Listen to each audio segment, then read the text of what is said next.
Hello friends, मैं विनय निर्भीक। Friends, आपका एक बार फिर से हमारे चैनल पर स्वागत है। तो friends, RRB NTPC revise result and court case. Revise result आने के बाद एक बार फिर कोर्ट केस। जी हाँ फ्रेंड्स, एक बार फिर कोर्ट केस, इस बार हाई कोर्ट में केस। जी हाँ फ्रेंड्स, आप लोग जान रहे हैं जैसा कि पिछले बार जो केस हुआ था वो कैट में हुआ था, लेकिन इस बार हाई कोर्ट में। तो मतलब कि पेटिशनर भी समझदार हो गए हैं, वो जान रहे हैं कि मामला जो है गड़बड़ होते जा रहा है और रेलवे जानबूझ करके मतलब कि और लेट करना चाह रहा है, लेकिन पेटिशनर जो है थोड़ा सा वो चाह रहे हैं जल्द प्रोसेस हो, इसलिए वो अब कैट को भूल चुके हैं और हाई कोर्ट की ओर बढ़ चुके हैं। जी हम हाई कोर्ट की ओर बढ़ चुके हैं। आपको मालूम होगा पिछला बार जो केस हुआ था 25 मार्च को हुआ था, मैं आपको बताया था कि 22 तारीख के बाद वो लोग कभी भी केस कर सकते हैं, क्योंकि उससे पहले हॉलीडेज चल रहे थे। ठीक है, तो वो केस हुआ था 25 तारीख को, फाइनली फाइल हो गया था और 30 तारीख को उसकी पहली हियरिंग होनी थी। लेकिन क्या हुआ, 30 तारीख को ही रेलवे ने जल्दबाजी में रिजल्ट दे दिया, जिसमें बहुत सारी कमियां सामने निकल के आई हैं। अब तक सभी लोगों ने लगभग देख ही लिया है। और सबसे बड़ी कमी ये है फ्रेंड्स कि जो कैंडिडेट्स पहले क्वालिफाइड थे वो कट ऑफ बढ़ने की वजह से बाहर हो गए हैं। आपको मालूम होगा कुछ जोन में लेवल 6 के कट ऑफ इंक्रीज़ कर दिए गए हैं। ठीक है, पहला रीज़न ये है। और दूसरा सबसे मेन रीज़न ये है कि इक्वलिटी बिफोर लॉ फॉलो किया ही नहीं गया है, यानी कि कहीं भी इक्वलिटी नहीं दिखाया गया है। अलग अलग तरीके से अलग अलग कैंडिडेट्स बुलाए गए हैं, यानी कि जो नंबर ऑफ़ रेशियो है जो कैंडिडेट्स का वो काफ़ी अलग है। लेवल 2 का अलग है, लेवल 3 का अलग है, लेवल 4 का अलग है, लेवल 5 का अलग है, लेवल 6 का अलग है। जबकि नोटिफिकेशन में लिखा हुआ है कि हम हर जगह 20 टाइम्स बुलाएंगे। ठीक है, तो 20 टाइम्स का रूल जो है केवल लेवल 6 में इस बार ये फॉलो किए हैं, और लेवल 2 तक पहुँचते पहुँचते जो 20 टाइम्स है वो 300 टाइम्स से 400 टाइम्स तक भी पहुँच गया है। तो मतलब कि लेवल 2 वालों के लिए जो CBT 1 की कोई वैल्यू ही नहीं रह गई है। वो CBT 2 दे करके आए हों या फिर बिना दे करके आए हों, कंपटीशन उनके लिए उतना ही बच गया, बिल्कुल बराबर। ठीक है, तो ऐसी कुछ गड़बड़ियाँ सामने आई हैं जिसकी वजह से ये रिज़ल्ट भी कैंसिल हो जाएगा, इसमें कोई डाउट नहीं है। और यही कारण है, इसकी वजह से कोर्ट केस किया जा रहा है। इस बार जो है मामला अब कैट में नहीं, अब हाई कोर्ट में चला गया है। अब ये लोग हाई कोर्ट में केस करने जा रहे हैं। आज फ्राइडे है, अब ये वीक खत्म हो गया है, नेक्स्ट वीक में जो है ये केस कर दिया जाएगा। और जो पिछला केस था फ्रेंड्स वो डिस्पोज नहीं हुआ था, उसको लेकर के बहुत सी यूट्यूबर्स अफवाह फैला दी थी, डिस्पोज हो गया फ्रेंड्स, एक केस विड्रॉ किया गया था। ठीक है, मतलब जज ने खुद बोला कि जब रेलवे ने रिजल्ट जारी कर दिया है तो आपके इस केस का कोई मतलब नहीं बनता है, आप अपना केस वापस ले लीजिए, फिर से नए सिरे से केस करिए। ठीक है, तो इन्होंने अपना प्लान किया, केस वापस ले लिया, फिर प्लान किया, सोचा कि मतलब कि क्या करना है, कैट में करना है, हाई कोर्ट में करना है। तो अब मैक्सिमम लोग का, इन लोग का ओपिनियन ये है कि हाई कोर्ट में करना ज़्यादा सही रहेगा, क्योंकि हाई कोर्ट में थोड़ा सा फास्ट प्रोसेस होता है। मैं बताया था कैट के बारे में क्या होता है फ्रेंड्स कि आपको हियरिंग की डेट तो लगातार मिलती जाएगी, बट कोई रिजल्ट वहाँ नहीं निकलता है। आपको डेट पर डेट मिलते जाएगा, हियरिंग चलता रहेगा, कभी हियरिंग भी नहीं होगा, कभी ये एडवोकेट गायब, कभी वो एडवोकेट गायब, कभी जज ही गायब हो जाते हैं कैट में। तो इस वजह से ये लोग सोचे हैं कि मतलब कि वैकेंसी प्रोसेस ज़्यादा इफेक्ट ना पड़े, जो भी हो जल्द से जल्द ये लोग हाई कोर्ट जाने का इस पर प्लान किए हैं और ये लोग हाई कोर्ट में केस फाइल करने वाले हैं। ठीक है, और मुद्दा यही है, पहले का मुद्दा क्या था कि रिजल्ट नहीं आना चाहिए, आने से पहले उस पर रोक लग जानी चाहिए, स्टे लग जाना चाहिए और जो पुराना रिजल्ट वैलिड हो जाए। लेकिन अचानक रेलवे ने रिजल्ट दी थी जल्दबाजी में, तो अब इनका मुद्दा चेंज हो चुका है। अब इनके पास जो जेन्युइन प्रूफ मिल चुका है, क्योंकि जो रिजल्ट आया है बिल्कुल कॉन्स्टिट्यूशन के खिलाफ है, ऑफिशियल नोटिफिकेशन के खिलाफ है, हर एक चीज़ के खिलाफ है। मतलब क्या क्या कहा जाए, हर तरफ से खिलाफ है। ये खुद अपने जो ऑफिशियल नोटिस जारी किए थे कि जो पहले से क्वालिफाइड हो चुके हैं उन्हें बाहर नहीं किया जाएगा, उन्हें कोई खतरा नहीं है।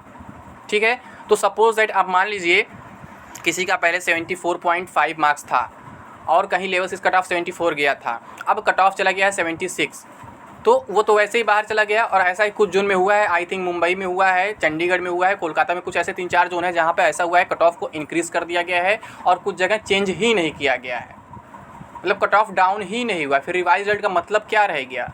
आप तो ऐसा कर दिए, एक ही कैंडिडेट फिर हर जगह डाल दिए हैं घूम फिर के, जो 6 में आए उसी को 5 में, 4 में, 3 में डाल दिए और फिर 2 में बढ़ा दिए संख्या अधिक से अधिक। तो यहाँ पे जब आप लेवल वाइज रिजल्ट देने की बात कर रहे थे तो लेवल वाइज अलग अलग संख्या भी होनी चाहिए थी। यहाँ पर यूनिक के चक्कर में आपने क्या किया, अनयूनिक यहाँ पर और ज़्यादा कर दिया, एक ही बंदे को कई बार घुसा दिया। बस काउंट करने में क्या दिख रहा है कि रोल नंबर एक ही बार हम लिखे हुए, तो उसे लिखने से क्या मतलब है, तो वही हर जगह। यहाँ पर आप किसी को कंपटीशन से भी नहीं रोक सकते हैं, ग्रेजुएशन 12th में नहीं जा सकता है, कंपटीशन करेगा बिल्कुल करेगा, बट जो आप भीड़ बढ़ाए हैं अननेसेसरी लेवल 2 में, लेवल 5 में, ये गलत है, ये ऐसा नहीं होना चाहिए। अगर भीड़ आपको बढ़ाना है तो हर जगह बराबर रेशियो में बढ़ाइए, हर जगह 20 टाइम्स बढ़ाइए, फिर हर जगह 40 टाइम्स बढ़ाइए, जितना भी हो हर जगह सेम रेशियो में होना चाहिए। किसी के साथ भेदभाव नहीं होना चाहिए, किसी के साथ डिस्क्रिमिनेशन नहीं होना चाहिए, चाहे आप लेवल 5 के लिए अप्लाई किए हो, 6 के लिए अप्लाई किए, 2 के लिए, किसी के लिए अप्लाई किए हो, डिस्क्रिमिनेशन नहीं होना चाहिए। जो बिल्कुल गलत किया गया, इस पर डिस्क्रिमिनेशन हुआ है, इस रिजल्ट में भेदभाव किया गया है, किसी में 20 गुना है, किसी में 30 गुना है, किसी में 50 गुना है, क्या मतलब है? कोई लॉजिक नहीं बनता है, कहीं से भी किसी नोटिस को ये फॉलो नहीं किए, किसी नोटिफिकेशन को ये खुद फॉलो नहीं किए हैं। इस वजह से फ्रेंड्स ये रिजल्ट 100% कैंसिल हो जाएगा, इसमें कोई डाउट नहीं है। और इसी बेस पर कैंडिडेट्स जो है कोर्ट जा रहे हैं और यही कारण इस बार हाई कोर्ट जा रहे हैं ताकि जल्द से जल्द कुछ फैसला आ सके और एग्ज़ाम प्रोसेस में भी ज़्यादा देरी ना हो। लेकिन मैं आपको बता चुका हूँ फ्रेंड्स, रेलवे खुद एग्ज़ाम को लटकाना चाहता है। जैसे फरवरी में आपको बताया था कि फरवरी में कोई एग्ज़ाम नहीं होगा, चाहे एनटीपीसी CBT 2 हो या फिर ग्रुप डी हो। रेलवे जानबूझ करके दोनों एग्ज़ाम पोस्टपोन कर देगा किसी न किसी बहाने, और हुआ वही फ्रेंड्स, एग्ज़ाम्स पोस्टपोन हो गए। और फिर जब 15 जनवरी का रिजल्ट आया था तो मैं उस दिन ही बोल दिया था कि इस रिजल्ट में भी गड़बड़ियाँ हैं और ये रिजल्ट जो है कैंसिल हो जाएगा। तो फ्रेंड्स वही हुआ, उस पर स्टे लगा दिया गया और फिर बोला गया हम रिवाइज रिजल्ट देंगे। तो फ्रेंड्स सब कुछ क्लियर है पहले से। यहाँ भी ये चीज़ प्री प्लान था, जो रिजल्ट दिया गया सेकंड टाइम, ये भी जानबूझकर गलत दिया गया है ताकि एक बार फिर से और वैकेंसी को लटकाया जा सके। लेकिन आप लोग को परेशान होने की ज़रूरत नहीं है, वैकेंसी ज़्यादा लटकने नहीं देंगे। जो भी पेटिशनर है वो भी आपके खिलाफ नहीं है, वो आपके ही भला के लिए कर रहे हैं। भले आप क्वालिफाई कर गए हैं, लेकिन फालतू का कंपटीशन बढ़ाने क्या मतलब है? आप 1 साल पहले अपना CBT 1 दिए थे, जब उसको कोई वैल्यू ही नहीं रह गया है, फिर 3 साल क्यों परेशान किया उस CBT 1 के लिए? तब डायरेक्ट CBT 2 ही करा दिए होते। जब इतना ही कंपटीशन इनको CBT 2 में भी रखना था, CBT 1 को कोई वैल्यू नहीं देना था, कोई वेटेज नहीं देना था, तो फिर CBT 2 कोई मतलब नहीं, 3 साल बर्बाद करने कोई मतलब नहीं था।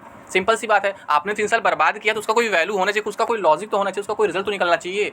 आप वहाँ पे CBT 1 करा के छोड़ दिए और यहाँ सबको बुला ले रहे हैं लेवल 2 में, सबको भर दे रहे हैं। तो ऐसे तो काम नहीं चलने वाला है, ये बिल्कुल रूल के खिलाफ है, रेगुलेशन के खिलाफ है और अपने कॉन्स्टिट्यूशन के भी खिलाफ है यहाँ पर कि आप डिस्क्रिमिनेशन कर रहे हैं, कहीं 20 गुना बुला रहे हैं, कहीं 500 गुना बुला रहे हैं, तो ये लॉजिकली सही नहीं है। ठीक है। और CBT 2 के बारे में बात करें तो बहुत से लोग कह रहे हैं CBT 2 अब पहले हो जाएगा क्योंकि रिजल्ट आ गया, ये हो गया, वो हो गया। तो फ्रेंड्स मैं कई बार कह चुका हूँ, गवर्नमेंट का जो काम होता है वो प्रीपोन बहुत रेयर केस में होता है, मान लेते हैं मैक्सिमम 1%। हमेशा पोस्टपोन के चांसेस रहते हैं, प्रीपोन के चांसेस नहीं रहते हैं। जब रेलवे अपने ऑफिशियल नोटिस में कह चुका है कि हम लेवल 6 का एग्जाम जो है मई में कराएंगे और बाकी सारे एग्जाम उसके बाद रीजनेबल गैप के बाद कराएंगे, तो फिर उससे पहले सोचने का क्या मतलब है? बहुत से लोग कमेंट करें कि अप्रैल में CBT 2 हो जाएगा, अप्रैल में ग्रुप डी हो जाएगा, तो बिल्कुल पॉसिबल नहीं है। चाहे कुछ भी कर लीजिए, जो भी होगा मई से ही होगा, उससे पहले कुछ नहीं होगा। उसके बाद भले हो सकता है बट उससे पहले नहीं हो सकता है, क्योंकि गवर्नमेंट के काम जो होते हैं लेट ही होते हैं, पहले कभी नहीं होते, चाहे कुछ भी कर लीजिए किसी भी सिचुएशन में। ठीक है। अगर प्रीपोन होता है तो 1 आध दिन प्रीपोन होता है, कभी कभी कोई हॉलीडे वगैरह पड़ जाता है उस डेट पे तो 1 दिन पहले कर देते हैं, लेकिन क्या 1 महीना पहले कर देंगे? ऐसा बिल्कुल इम्पॉसिबल है, ऐसा कभी भी नहीं हो पाएगा। चाहे आप कुछ भी कर लीजिए, तो आपका एग्जाम अप्रैल में नहीं होने वाला है, चाहे ग्रुप डी हो, चाहे NTPC CBT 2 हो। आपका NTPC CBT 2 जो है उसका 6th लेवल बताया गया है कि मई में होगा, और बाकी एग्जाम मैं आपको बता ही चुका हूँ कि जून में होने की मैक्सिमम पॉसिबिलिटी है, और कुछ एग्जाम्स अगर बच जाते हैं जुलाई तक भी जा सकते हैं, फर्स्ट वीक तक या फिर 10 जुलाई तक जा सकते हैं मैक्सिमम। ठीक है। उसके बाद आपका ग्रुप डी का पॉसिबिलिटी बनता है, वो भी कैसे डिपेंड करेगा? कोविड के ऊपर। कोविड वगैरह ना आए या फिर और कोई रीज़न ना हो, रेलवे जानबूझकर कहीं से न फंसाए, तो फिर आपका एग्जाम जो जुलाई एंड में या फिर अगस्त में स्टार्ट हो सकता है ग्रुप डी का भी। वैसे आप जानते ही हैं रेलवे से बार बार कई बार डेट दे चुका है, बट एग्जाम अभी तक स्टार्ट नहीं हो पाया है, तो यहाँ भी इस बार भी शायद ऐसा ही कुछ हो सकता है। और कोर्ट का मामला चल ही रहा है, अगर कोर्ट का मामला थोड़ा लंबा लटका तो कुछ भी हो सकता है। अगर एक बार रिवाइज रिजल्ट फिर से कैंसिल हुआ तो हो सकता है कि पुराने रिजल्ट को वैलिड किया जाए या फिर कोई तीसरा रिजल्ट देने का प्रयास किया जाए। अगर तीसरा रिजल्ट फिर से तैयार होता है, समझिए वैकेंसी और लटक गई, और अगर पुराने रिजल्ट को वैलिड किया जाता है तो अपने टाइम पर एग्जाम ये लोग करा सकते हैं अगर चाहें तो। लेकिन अगर चाहें तो, अगर नहीं चाहेंगे तो कुछ भी नहीं कर पाएंगे, क्योंकि सब कुछ इनके ही चाहने पर रेलवे खुद करेगा तभी कुछ होगा। हमारे आपके कहने से, कोर्ट के कहने से नहीं होगा। रेलवे चाहेगा तो एग्जाम करा पाएगा, और कोर्ट जबरदस्ती एग्जाम भी नहीं करा सकता। कोर्ट बस डिसीजन दे सकता है कि हाँ ये रिजल्ट गलत है, ये रिजल्ट सही है, बाकी कुछ नहीं कर सकता। एग्जाम कराना तो रेलवे का खुद का काम है, उसका अपने अंडर में वो है, वो किसी के अंडर में नहीं, कोर्ट उसमें वहाँ पे आदेश नहीं दे सकता है। ठीक है फ्रेंड्स, तो उम्मीद करते समझ गए होंगे। फिर से केस होने वाला है। अब देखिए इस केस में क्या होता है, जैसे जो अपडेट मिलता है मैं आपको दे दूंगा। उम्मीद है कि बुधवार तक ये भी केस फाइल हो जाएगा। बुधवार तक मतलब कि 6 तारीख तक केस फाइल हो जाएगा। उसके अलावा जो भी अपडेट मिलेगा मैं आपको दे दूंगा। ठीक है फ्रेंड्स, और इस केस से रिलेटेड जो भी अपडेट मिलेगा मैं आपको टाइम टू टाइम देता रहूँगा। तो अभी के लिए बस इतना ही। Thank you. जय हिंद, जय भारत।